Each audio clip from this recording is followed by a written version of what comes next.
అంటే ఈ దేశంలో ఒక బీసీ చీఫ్ సెక్రటరీ అయ్యే పరిస్థితి లేదు, ఒక ఎస్సీ ఎస్టీ చీఫ్ సెక్రటరీ అసలు కనీసం జాయింట్ సెక్రటరీ అయ్యే పరిస్థితి లేదు, సెక్రటరీ అయ్యే పరిస్థితి లేదు, జాయింట్ సెక్రటరీ అయ్యే పరిస్థితి లేదు. ఇక్కడ చీఫ్ సెక్రటరీ ఎక్కడైతే చీఫ్ సెక్రటరీ అయ్యే పరిస్థితి కానీ ఇవన్నీ ఏమి లేవు.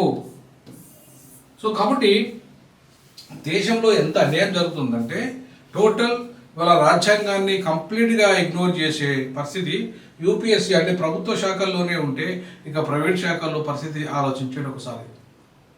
ఒక ప్రభుత్వ శాఖల్లోనే ఈ రకమైన దుర్మార్గం ఉంటే ఒక ప్రభుత్వమే దుర్మార్గంగా రూల్ ఆఫ్ రిజర్వేషన్ అమలు చేయకుండా ఇవాళ మొత్తం నోటిఫికేషన్లోనే రూల్ ఆఫ్ రిజర్వేషన్ లేకుంటే ఇక ఏంటి పరిస్థితి?